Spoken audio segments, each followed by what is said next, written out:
Acompanhe agora mais um tema doutrinário do Evangelho de Jesus. Boa noite, meus irmãos, minhas irmãs. Que a paz de Jesus continue entre nós.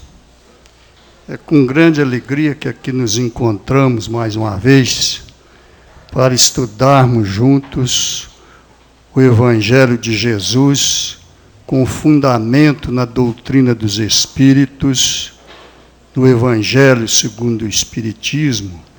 Doutrina dos Espíritos, esta que é o Consolador prometido, que propõe a vivência do Evangelho de Jesus na sua forma primitiva. Nós vemos que esse capítulo 5º do Evangelho segundo o Espiritismo, bem-aventurados os aflitos, todo o assunto, todo o conteúdo dele praticamente se enquadra no contexto, ou seja, entre os assuntos que tratam sobre a justiça divina, ou que a justiça divina trata sobre eles. Então nós verificamos aqui, nesse item, a causa atuais das aflições. O item anterior se refere à justiça das aflições, à justiça divina, portanto. E a maioria desses assuntos se encontra na parte 4ª do Livro dos Espíritos, que trata das penas e dos gozos futuros. E nós verificamos que realmente é a nossa conduta realmente que vem ser a base da aplicação dessa justiça divina. Através do quê? Através das leis divinas, das leis naturais, da reencarnação, da lei de causa e efeito. Nós vimos, no sentido geral, todas as causas atuais das aflições dos homens, ou seja, da humanidade. E elas vêm de duas fontes. Umas se enquadram na existência atual, ou seja, na vida atual, na encarnação atual. Outras causas estão fora dessa existência, ou seja, são consequências de existências ou vidas passadas do espírito aqui encarnado. E se nós observarmos bem, nós vamos verificar claramente essa caracterização desse processo em que se aplica a justiça divina com referência a cada uma das pessoas, a cada um de nós. Evidentemente que esse processo se faz de forma mais amena para alguns e mais grave para outros, dependendo justamente da evolução espiritual de cada um e também da conduta do passado que cada um teve ou cada um praticou. Segundo André Luiz, portanto, a justiça divina, ou na justiça divina, a nossa conduta, os nossos atos, compõem o processo e a nossa consciência, o tribunal, ou seja, o juízo, né? E nós vemos que a cópia da justiça humana, ela é um retrato apagado da justiça divina. Então, nós aqui estamos submetidos, praticamente, a duas justiças. Uma restrita à nossa condição de humanos, de espíritos aqui encarnados, submetidos às leis que nos regem na organização social, na organização administrativa a que nós estamos submetidos. A segunda, é certo que ela é vista, e é uma realidade, de forma mais abrangente. É uma justiça que diz respeito a toda a humanidade do universo, não especificamente aqui do nosso planeta, cuja aplicação dessa justiça tem como base, como já referimos, as leis divinas, as leis naturais que regem todos os planetas, dependendo ou caracterizando cada grupo de leis desses, de acordo com a evolução de cada planeta. E nós vemos como síntese maior dessa lei que se aplica na justiça divina, e que podemos até denominá-la da Constituição, das quais brotam ou advêm ou se originam todas as outras leis divinas, que é a lei de justiça, de amor e caridade. É diferente a proposta da justiça divina com relação à proposta da justiça humana. A justiça divina, ela não tem como propositura final a de penalizar o espírito, o homem, o ser encarnado, mas sim a de recompensar. E essa recompensa é evidente que ela só se dará de acordo com a conduta que se adequa a essa lei maior, que é a lei de justiça, de amor e caridade, através da prática que cada um se dirige no sentido de realizar o bem de si e o bem do seu semelhante. Então, essa justiça é uma justiça evidentemente imparcial.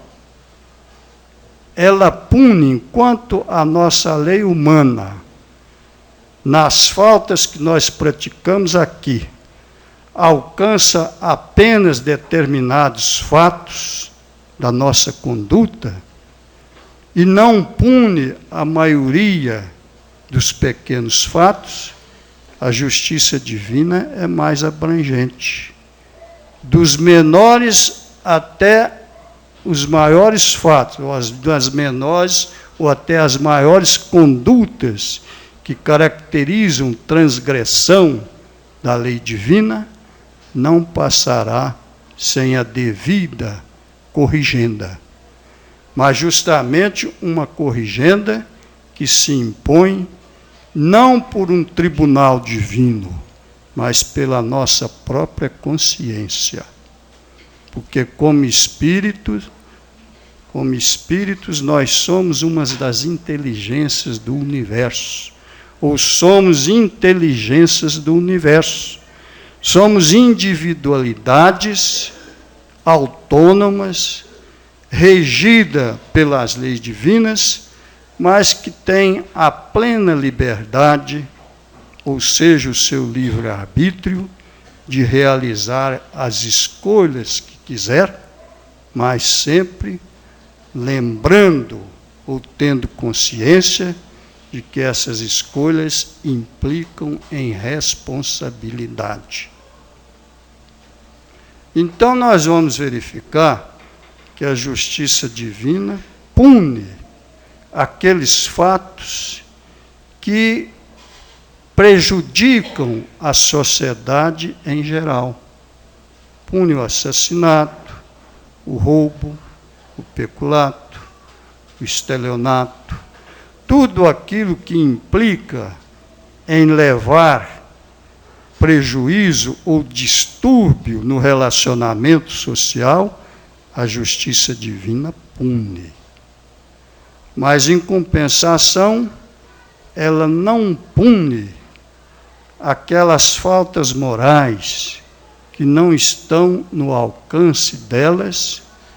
Por exemplo, ela não pune o desprezo que se faz à pessoa, Nessas pequenas faltas de cunho moral, a nossa justiça humana pune tão somente a difamação, a injúria e a calúnia.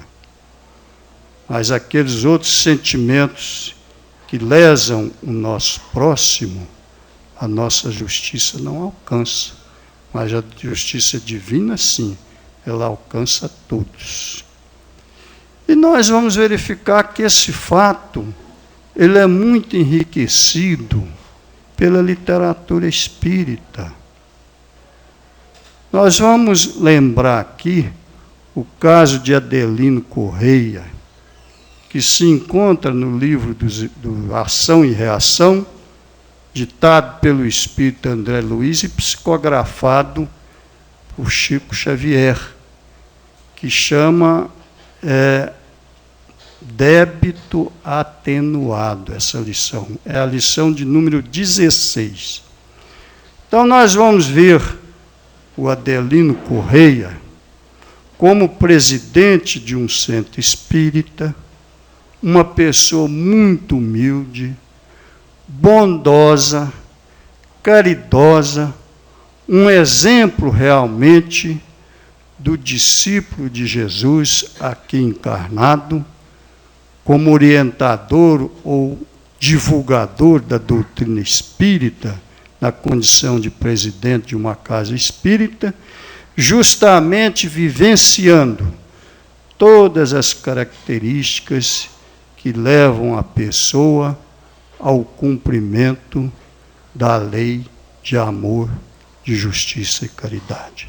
Entretanto, fisicamente, ele se apresenta com a pele quase toda coberta de eczema, pele toda trincada, com manchas avermelhadas, com aparência de gotículas de sangue, que provocava-lhe essa situação, dores horríveis, uma condição material de vida pobre, era um simples representante comercial que lutava para manter a sua família, que se constituía da sua mãe, uma filha de 10 anos e duas crianças do sexo masculino, de cor, por ele acolhidas no seu lar.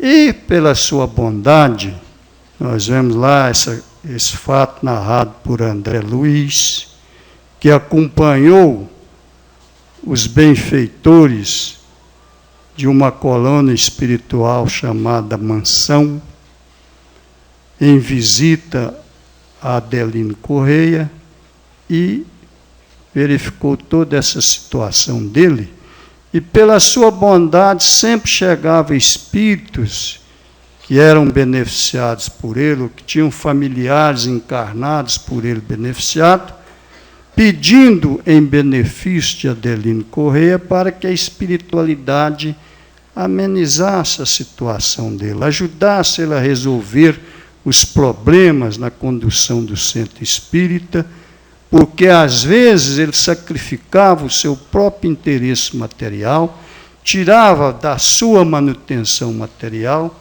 o dinheiro para beneficiar o frequentador ou a pessoa que se lhe apresentava como mais necessitada do que ele. E Silas, que era um desses orientadores de André Luiz, sempre comentava, não, está tudo bem, a espiritualidade está cuidando dele, os médicos espirituais estão sempre auxiliando, cuidando dele na sua doença, e essa doença vai ser curada. Mas o assunto foi desdobrando, André Luiz foi questionando a situação de Adelino Correia, até que lhe foi revelado o seguinte: a situação em que se encontrava Adelino Correia era consequência da sua conduta de uma reencarnação passada. Na reencarnação anterior, ele teria sido filho de uma escrava, filho bastardo, com o filho do fazendeiro, dono proprietário dos escravos. E esse rapaz, filho do fazendeiro, na sua juventude, desencaminhava as escravas, tinham filhos com elas, vendia as escravas com os filhos, para que se livrasse da presença deles, e esse que veio depois ser Adelino Correia, que chamava Gaspar, que era o mesmo nome do pai, o pai chamava Martim Gaspar, e acolheu esse filho bastardo com aquela afinidade como se realmente ele fosse um filho legalmente constituído através do casamento.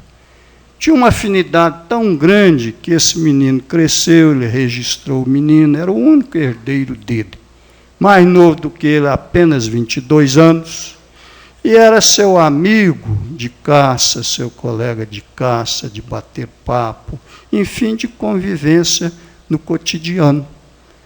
Aí Martim Gaspar resolveu se casar aos 43 anos de idade e escolheu uma jovem da cidade com cerca de 20, 21 anos, mais ou menos da mesma idade do filho.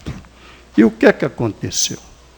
Houve uma ligação amorosa entre o enteado e a madrasta, de a tal ponto que o filho não aceitava mais a convivência do pai com a sua esposa e resolveu, então, criar uma situação nova para se livrar do pai. E o pai estava doente, com problema de fígado, e ele preparou o filho um chazinho lá para adormecer o pai, e com a conivência da madrasta e a ajuda de 2 capatazes que odiavam o patrão, eles conseguiram simular o incêndio, pôs fogo através de aplicação de resina na cama do pai, de Gaspar, e o Martim Gaspar morreu queimado. E é evidente que no plano espiritual, ele se despertou revoltado com o filho. Então, com a morte dele, o filho assumiu a fazenda, assumiu a madrasta como esposa, e começou a levar uma vida normal. Mas, para esquecer aquele fato, ele resolveu viajar para a Europa e passou por lá com a companheira cerca de 5 anos e voltou. Mas a sua consciência sempre martelava ao tribunal da consciência sobre o crime que ele houvera praticado, E o pai começou a obsidiá-la ainda em vida. Então nós vamos ver que as aflições dele já começaram na própria reencarnação dele, em que esse crime foi cometido. O corpo dele já se apresentou com certo grau de eczema, a sua consciência foi se atormentando a tal ponto que ele acabou se enlouquecendo e, abandonado pela companheira e por toda aquela turma que o assessorava, que vivia à disposição dele na fazenda, ele acabou morrendo numa condição de louco. E passando para o plano espiritual, ele foi acompanhado pelo pai, que o obsidiou na espiritualidade durante 11 anos, até que, por interferência de espíritos protetores, ele foi assistido e recolhido na casa das mansões, da mansão.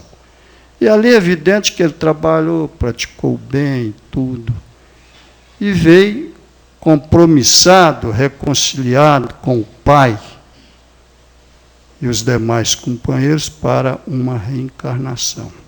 Então, o que aconteceu? Ele tinha na mãe dele, reencarnado como Adelino Correia, aquele espírito protetor que veio para dar suporte a ele, para que ele resgatasse esse débito. E ele era para ter vindo numa condição muito pior do que a que veio, mas justamente pelos créditos, dos benefícios que ele praticou ainda na espiritualidade, como trabalhador, então o débito dele, como o próprio título da lição, foi amenizado. Mas vieram todos os companheiros comporem a família, né? Então aquela menina, que na época em que Silas visitou Adelino Correia, estava com 10 anos, 9 a 10 anos, era a esposa do pai dele, que foi abandonada pela mãe. Adelino Correia se casou, foi abandonada pela mãe aos 3 anos, justamente para caracterizar que ela não merecia o carinho de uma mãe, justamente por ela, pelo ato da conduta dela na reencarnação anterior. E aqueles duas crianças de cor eram os 2 capatazes que o ajudaram na prática do crime, e por serem também praticantes de tortura aos escravos na reencarnação anterior, além de filhos adotados, sem pai, sem mãe, conhecidas, justamente pela mesma razão de não merecer o carinho do pai e de uma mãe pelas barbaridades que fizeram na outra encarnação, eles ainda vieram com a cor negra, justamente como resgate dos males que praticaram os escravos. Eram torturadores. E Silas estava por aí, de repente, vem a 4ª personagem, ou 5ª, né, do drama. Então foi entregue ou abandonado de madrugada, na casa, na porta da casa de Adelino Correia, uma criança loira, justamente que era o seu pai, que vinha compor a família, justamente para que em família eles se reconciliassem e pudessem, o grupo devedor, resgatar o débito dessa reencarnação passada. Então, nós vemos, portanto, que nesse fato de Adelino Correia, nós vemos que a aflição dele começou já na encarnação passada, depois do crime por ele praticado. E veio, na reencarnação dele como Adelino Correia, justamente lhe proporcionar a oportunidade de resgatar esse débito, esse crime horrendo. Nós vemos que a providência divina, ela vem nos trazendo todas as oportunidades para que nós nos corrijamos daquilo que praticamos de errado, de transgressão das leis divinas. E nós vamos verificar, comparando com a nossa justiça humana, a grande lógica do que ensina a doutrina espírita nesse particular. Nós vemos hoje que, com referência a cada um de nós aqui presente, possivelmente as nossas aflições, a aflição de cada um, é bem menor do que a aflição de cada um desses componentes do grupo familiar de Adelino Correia.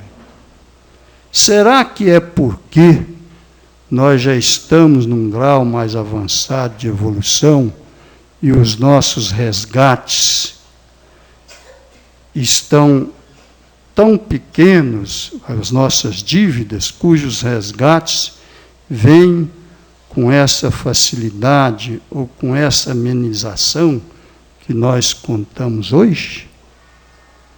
É uma pergunta para a reflexão de cada um de nós.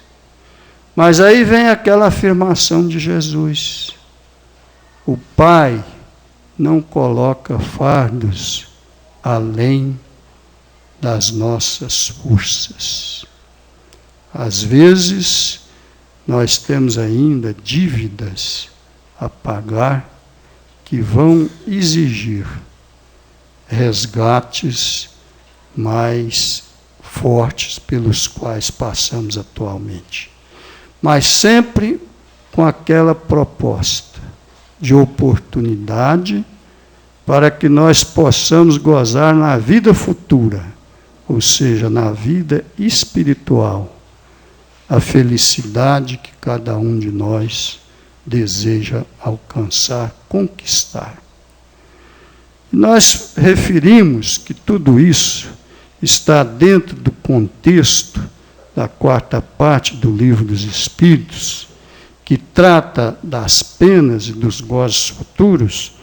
Justamente nós nos recorremos à pergunta 1004 do Livro dos Espíritos, que Kardec a formulou do seguinte modo: em que se baseia a duração dos sofrimentos do culpado?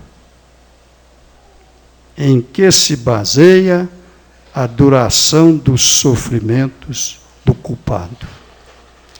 Aí vem a resposta. A base do sofrimento do culpado, ou dos sofrimentos do culpado, está no tempo necessário a que se melhore. Então, compete ao esforço de cada um a sua melhoria. Então, as nossas culpas, elas vão durar no tempo em que nós mesmos resolvermos a mudar para melhor, né? E continua, sendo o estado de sofrimento ou de felicidade proporcionado ao grau de purificação do espírito, a duração e a natureza de seus sofrimentos dependem do tempo que ele gaste em melhorar-se, que o espírito gaste em melhorar-se. À medida que progride e que os sentimentos se lhe depuram, seus sofrimentos diminuem e mudam de natureza. Então, nós vemos que realmente o único caminho, a única proposta positiva para nós é a prática do bem. É adequar a nossa conduta, cada um adequar a sua conduta à lei de justiça, de amor, de caridade, porque é ela que nos oferece a recompensa maior no futuro, ou seja, na vida espiritual. E nós vamos verificar pela palavra de Emmanuel, no livro O Espírito de Verdade, psicografado por Chico Xavier, capítulo número 28, que tem como título Lições do Momento, ele afirmando o seguinte: quem não se bate pelo bem, desce imperceptivelmente para as fileiras do mal. Ou seja, quem não luta pela prática do bem, é evidente que ele vai descer no seguinte sentido, de se afinizar com as forças do mal, com as forças da sombra. Então ele vai ter como companhia justamente os espíritos que estão nesse nível desse decrescimento moral dele por ausência de praticar o bem. Nós vemos que não fala em fé, porque a fé sem obras, ela é morta. Fala-se em ação, em ato, em prática.